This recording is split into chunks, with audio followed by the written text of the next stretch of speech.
I arrived at a remote and notoriously dangerous mountain village to work as a volunteer teacher. The previous female teacher had vanished mysteriously here. Not even her bones were ever found. One evening, an old woman, feigning a family visit, asked me to teach her son. Only when I arrived did I discover that child was over 30 years old. The old woman told me he was still single. She then demanded I teach him how to find a wife. I wasn't particularly interested, so the old woman locked me in a room, forcing me to become her son's wife. A chilling thought struck me. Can a dead person still be taken as a wife? The man bared his teeth in a sinister grin. He ripped my clothes, snarling, "Even if you're a resurrected corpse, the wife of Yama himself, you won't escape." My collar was torn, revealing my pale skin and the faint hint of my collarbone. He swallowed hard. "Damn it, I've found a treasure this time." Cursing, he pressed closer, about to make his next move, when suddenly his entire body froze. On my flawless skin, a bizarre pattern had appeared, I didn't know when. Looking closely, the pattern seemed alive, spreading rapidly like tree roots budding, growing into wailing demonic faces. The man trembled uncontrollably, his soul nearly flying out of him. I chuckled softly, leaning forward deliberately and blowing into his ear. "Beautiful, isn't it?" The demonic faces grew even more ferocious, as if poised to bite through his throat. "Arg!" he shrieked, falling backward onto the ground, his body limp, dragging himself away. A trail of liquid stretched across the floor. It turned out he had been so scared he'd wet his pants. The commotion attracted the neighbors, and a frantic pounding echoed at the door. "Dailu, what's going on? Is Ms. Yang in there? Are you okay?" I calmly pulled my clothes back together. Mrs. Liu rushed to open the door, and the crowd surged inside. The man's body was still shaking. Seeing Mrs. Liu was like seeing a savior. He immediately pointed at me. "Mom, she's not human, she's a ghost." "I only came to visit. Who knew that, Dailu?" My eyes reddened. He tried to assault me." The neighbors murmured. "Dailu, have you gone mad over a woman? Ms. Yang is a delicate city girl. How could she endure you frightening her?" "Yes, Ms. Yang isn't like the previous one." At this, the neighbors suddenly fell silent as if remembering something. Mrs. Liu's face flushed and she forced a smile. "It's all a misunderstanding. Dailu has a sudden illness. He'll be fine after a rest." "Everyone, please go home. Ms. Yang, next time I'll bring him to apologize to you properly." With that, she kicked Dailu, gritting her teeth. "Useless fool, you can't even seize an opportunity." The last sentence was spoken very softly, only I heard it clearly. Escorted by the villagers, I returned to the school dormitory. Stroking the demonic patterns writhing on my body, I secretly felt a pang of regret. If only it had been a little longer, I would have been full. By the time I reached the dormitory at 7:00 p.m., I thanked everyone and sat silently at the table. The mirror reflected my pleasant face, now marred by the expanding demonic patterns. Without outsiders, the patterns grew even faster. Soon, my entire body was covered in them, leaving only my deep black eyes visible. Looking at myself in the mirror, I sighed. I was becoming more and more like a monster. Half a year ago, my adoptive parents called me back, claiming my grandmother was critically ill. Only when I arrived home did I discover she had already passed away a month prior. They had squandered all her inheritance and then turned their calculations on me. After receiving money, they sold me to a corpse from a neighboring village.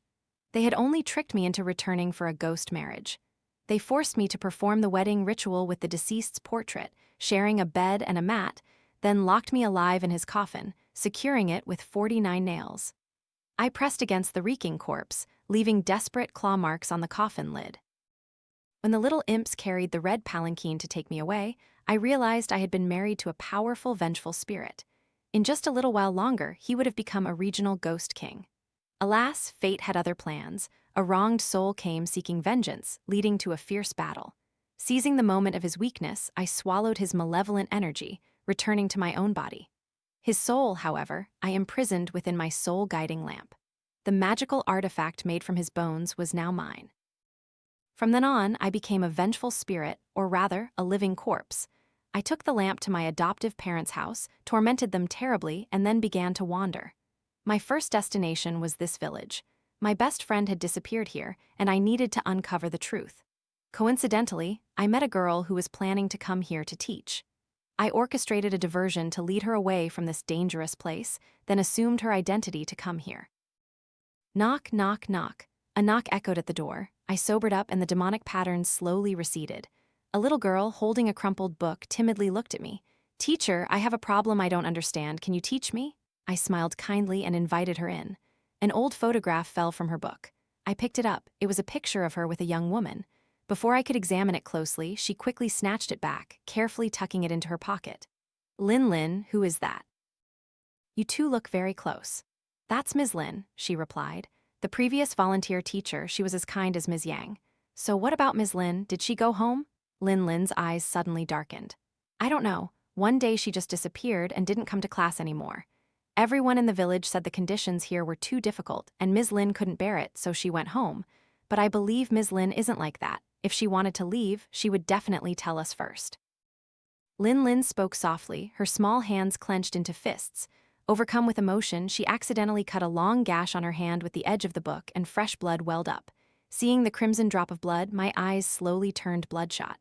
I quickly covered my mouth and turned my face away. This wasn't good. I was losing control of myself. The thirst for blood was surging.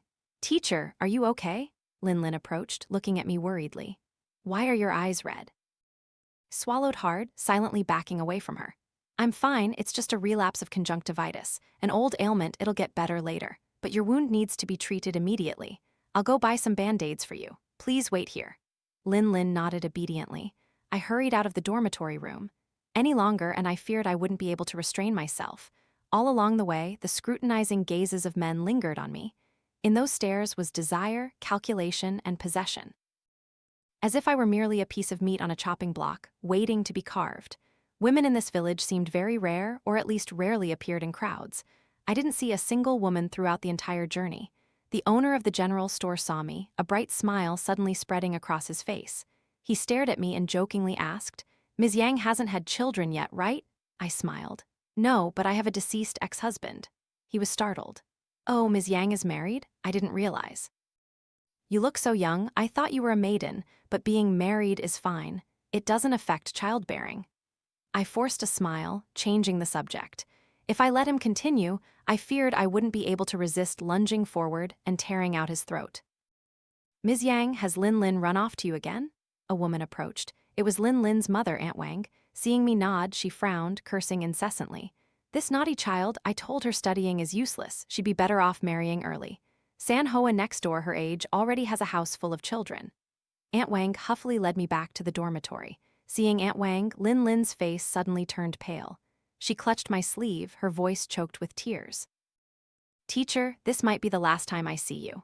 I was trying to understand the meaning behind Lin's words when Aunt Wang opposite me grabbed the girl's ear, roughly pulling her towards her. A resounding slap echoed. Lin clutched her reddened cheek, turning her face away without a word. Clearly, she was all too used to this. "Useless child, it's better to send you home to learn how to serve men, so you don't get beaten later. What's the point of studying these useless things all day? How will you ever pass university?" With that, she tore Lin's book to shreds.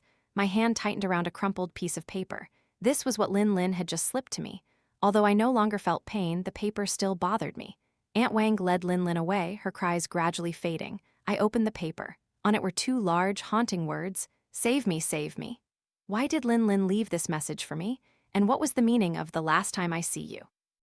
Everything seemed to hide many dark secrets. How many secrets, after all, did this small village conceal?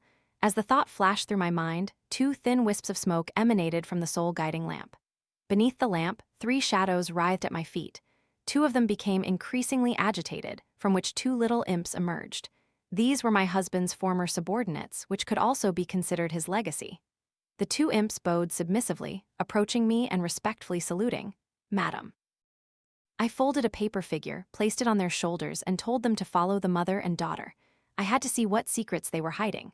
After the two little imps left, I took a photograph from a drawer. It was a picture of me and a girl.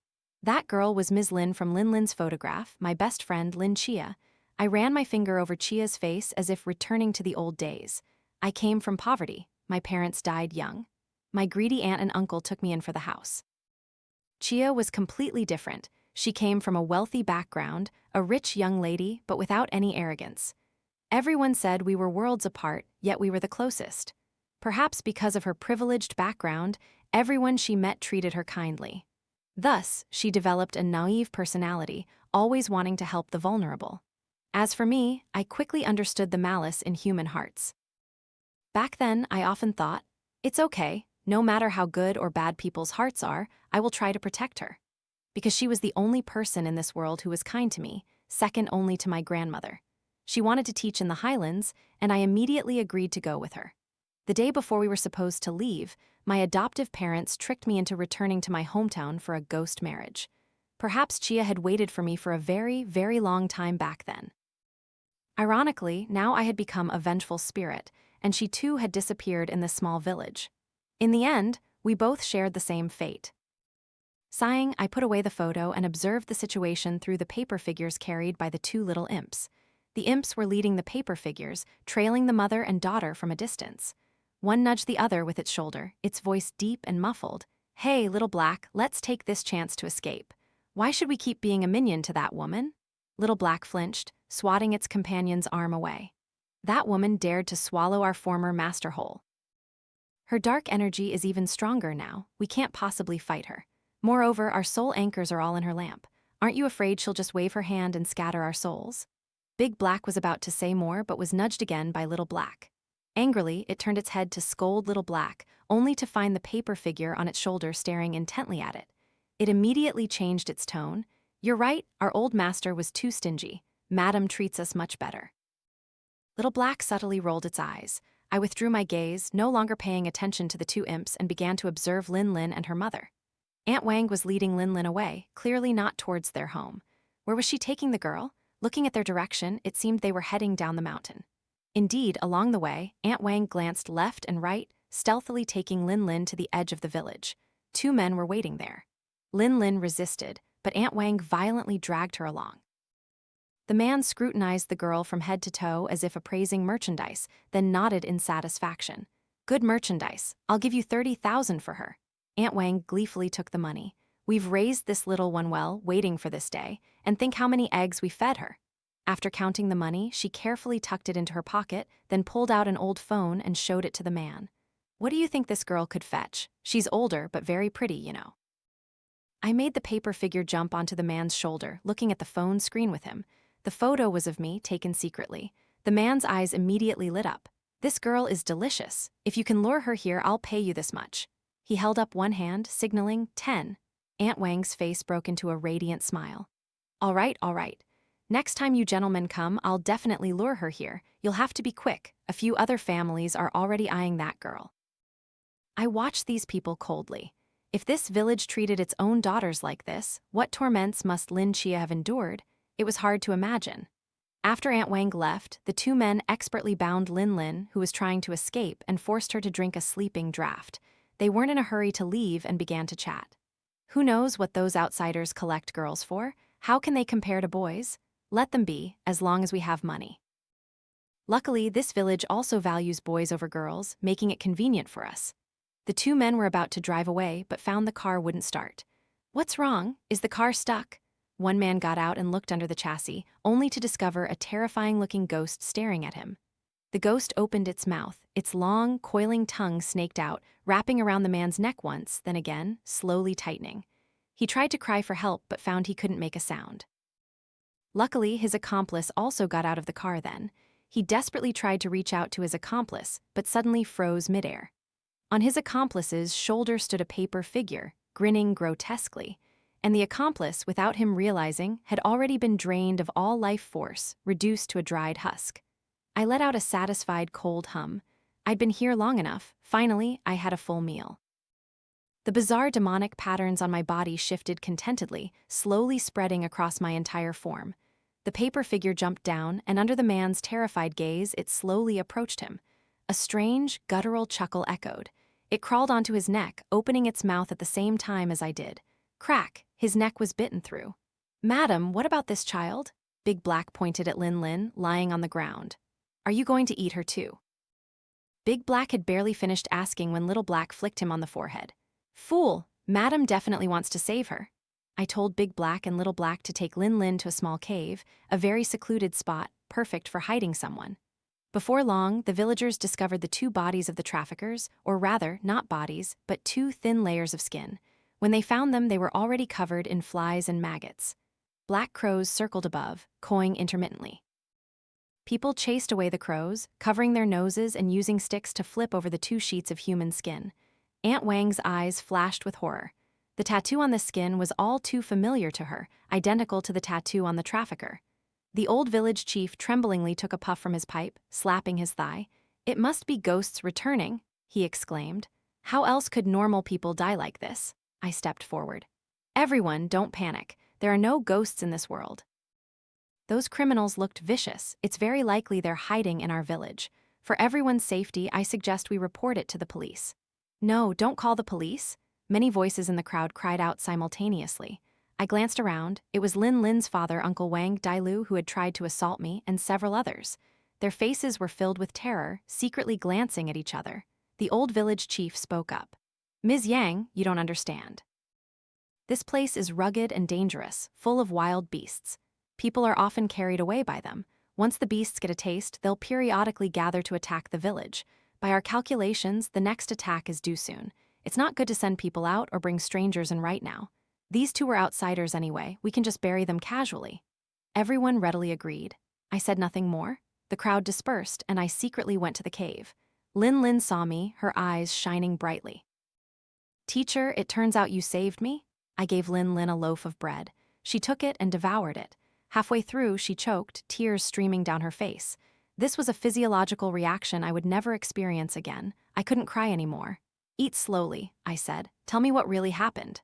Lin awkwardly wiped her face. "My village has a secret. Girls here, once they turn 10, they disappear one day. The adults say they're carried away by wild beasts. Those beasts specifically choose teenage girls, telling us to stick close to our parents and not run around. But I know that's not the truth." Lin's eyes were filled with dread. "On my sister's birthday, Mom took her out. I thought they were secretly going to eat something good, so I secretly followed. The result was that I saw with my own eyes Mom selling my sister to the 2 men from earlier. They even did horrible things to her right in front of Mom. After my sister disappeared, Mom focused all her attention on me, watching me all the time. I knew it then, the next one to disappear would be me. I looked at the trembling girl in front of me, sympathetically rubbing her back. "Teacher, your hand is so cold," Lin said, pulling my hand and holding it to her chest, the warmth from her body radiating to me. "Teacher, can I tell you another secret? Many houses in this village have cellars, and strange women live in those cellars." It was clear to me then. This village not only constantly sold its own women, but also bought women from outside. Clearly, with its decaying moral fabric and severe gender discrimination, this land was fertile ground for crime, no longer deserving to exist. In the days that followed, I always instructed Big Black and Little Black to bring food to Lin and occasionally visited her myself. Rumors of ghosts spread throughout the village like wildfire. That day, after returning from visiting Lin, I saw the dormitory door surrounded by many people, led by the old village chief and uncle and Aunt Wang. The old village chief's face was amicable. "Ms. Yang, Lin has been missing for several days, and some people say you're hiding her." Aunt Wang stood with her hands on her hips, spittle flying. "Chief, don't be polite with her. Someone saw her moving suspiciously these past few days. Lin was always closest to her. She must be hiding Lin.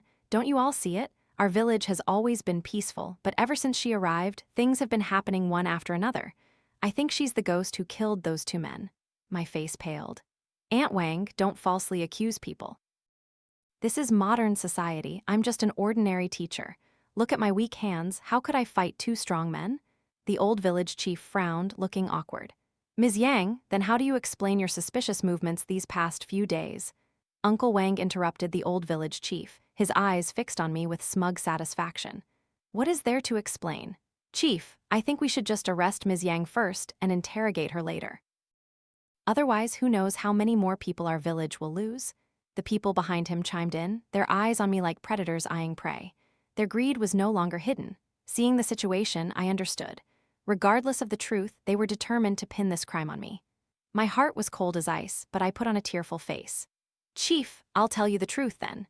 My suspicious movements these past few days actually are related to Lin, but not in the way you think. My grandmother used to be a fortune teller in the countryside, and I learned a few skills from her. I've been very anxious about Lin's disappearance these past few days. As a teacher, I shouldn't be involved in such supernatural matters. I always said there were no ghosts because I was afraid of panicking everyone, but every day she's missing is another day of danger. For Lin's safety, I had to do it. These past few days, I've been searching according to the directions from a divination. I spoke with full confidence, my words firm, my eyes filled with sincerity.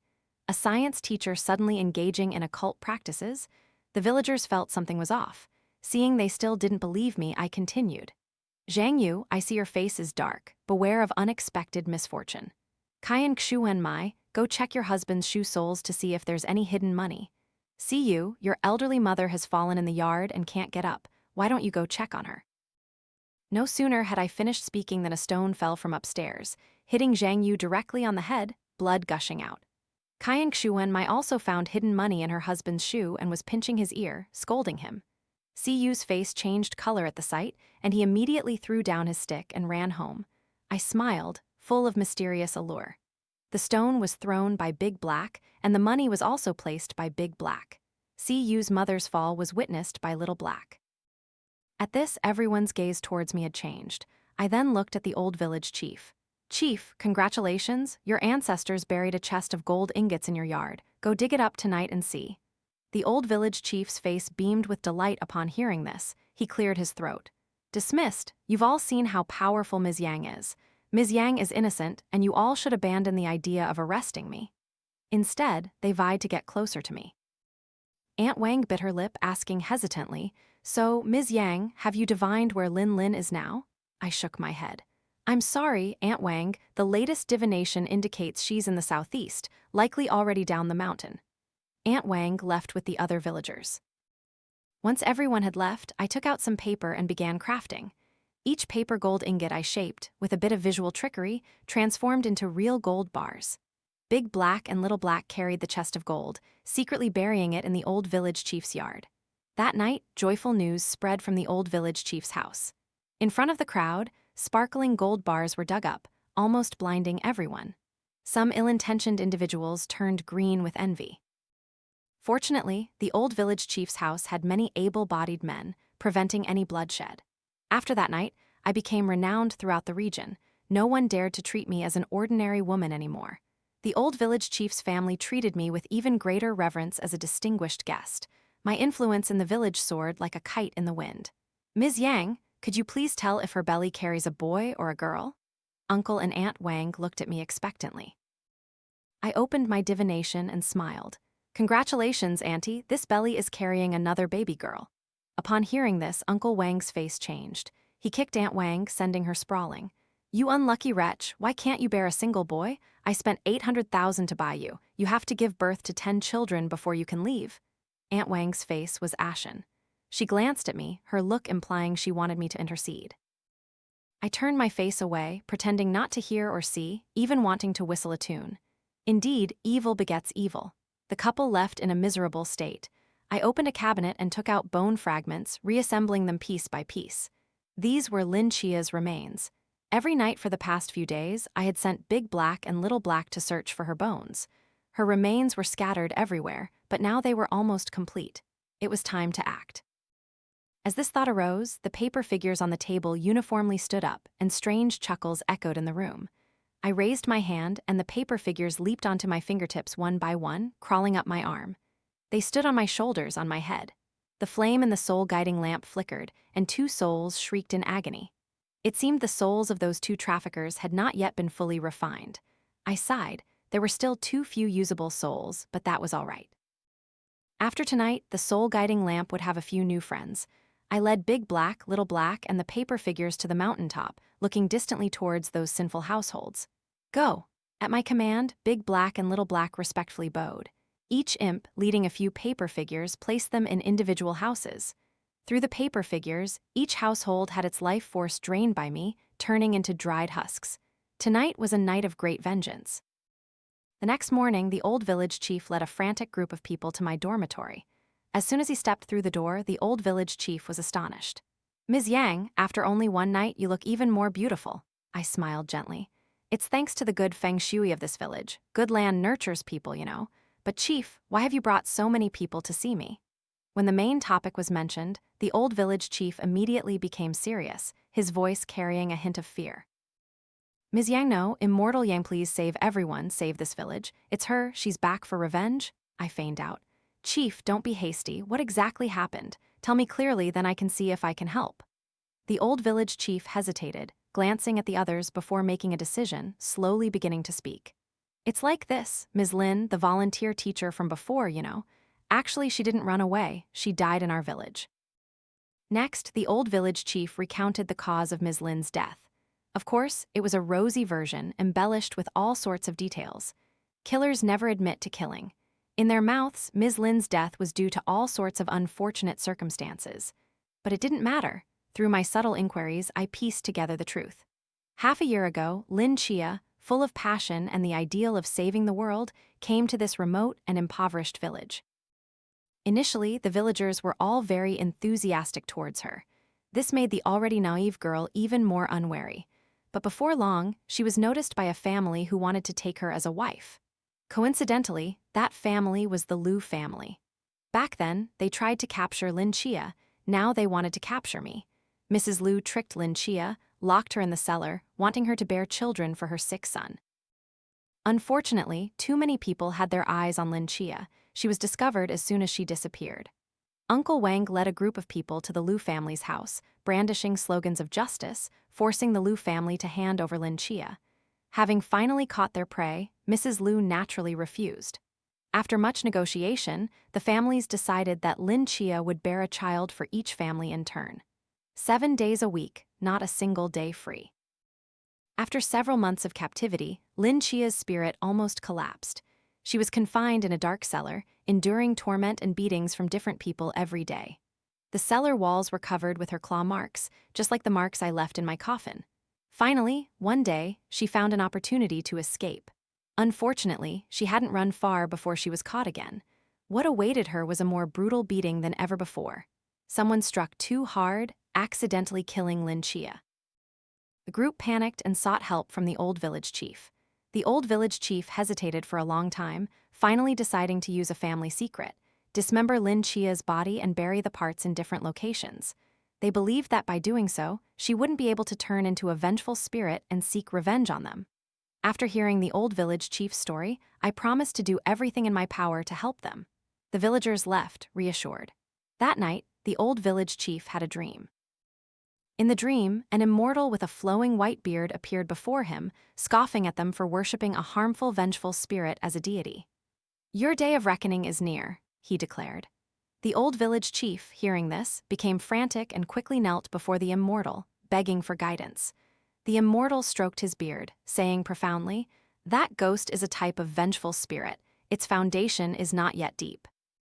You only need to obtain its hair, burn it with cinnabar peach branches, and recite the Vajra mantra 49 times, and you can dissipate its malevolent energy, making it unable to harm anyone anymore." The old village chief nodded repeatedly, wanting to ask more, but the immortal waved his hand. "Heaven's secrets cannot be revealed. You must figure out the rest yourselves.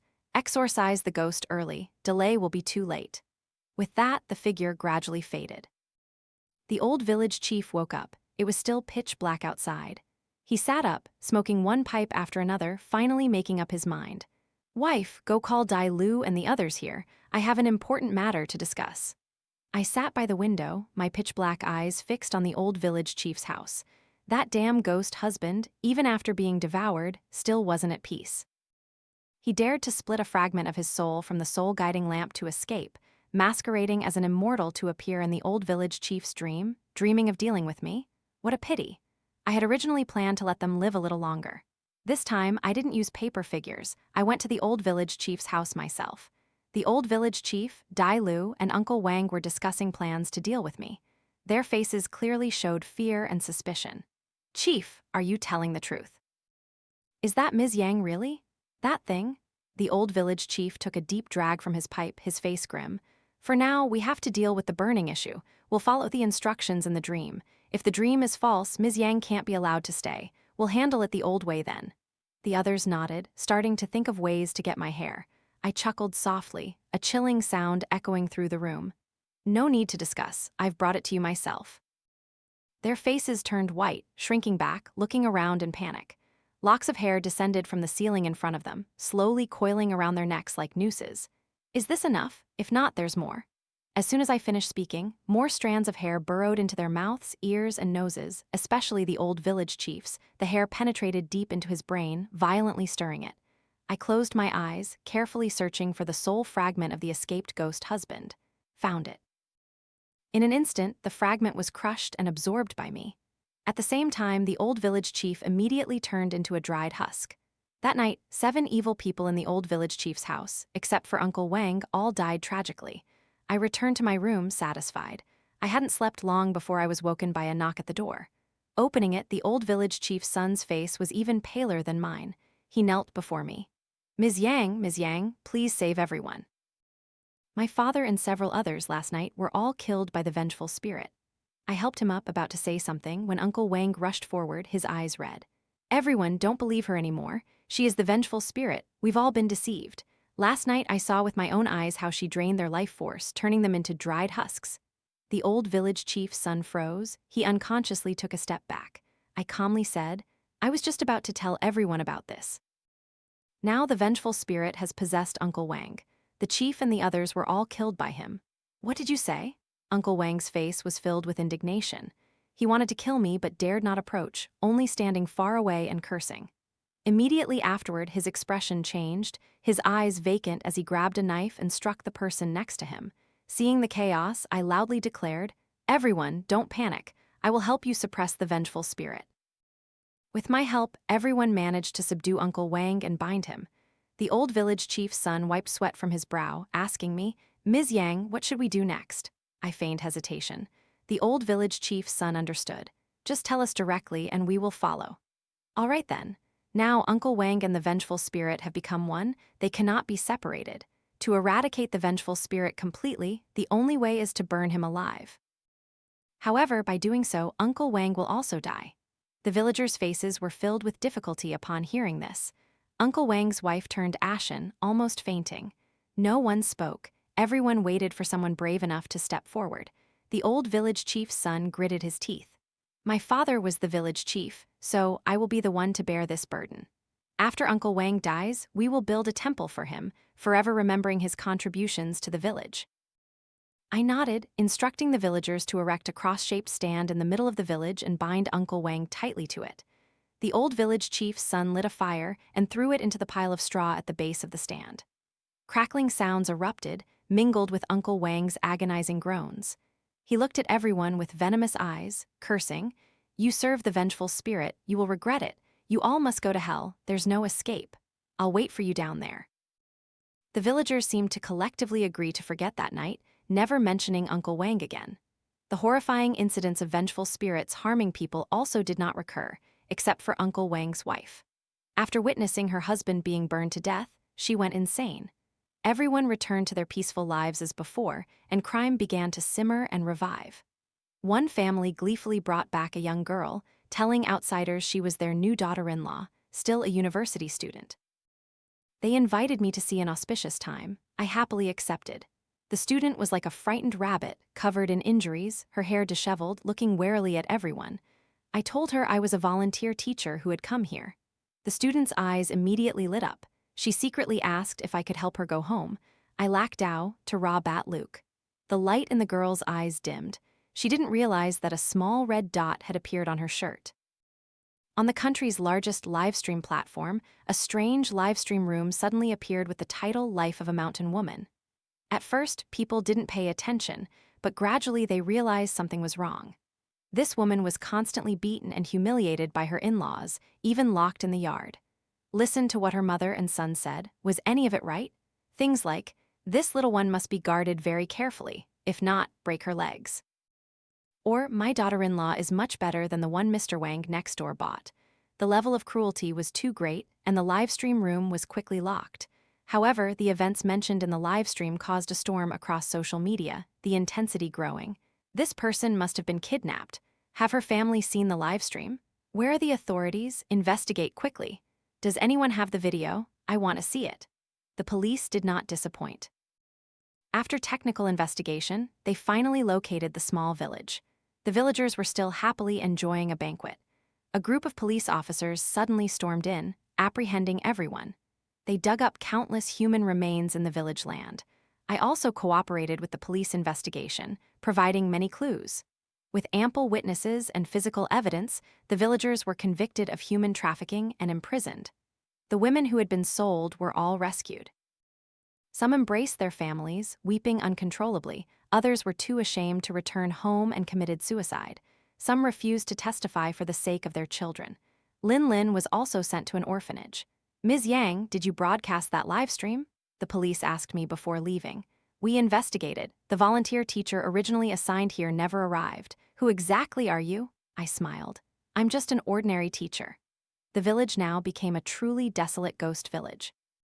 All the guilty and the innocent alike were taken away. I lit a fire, burning everything in the village.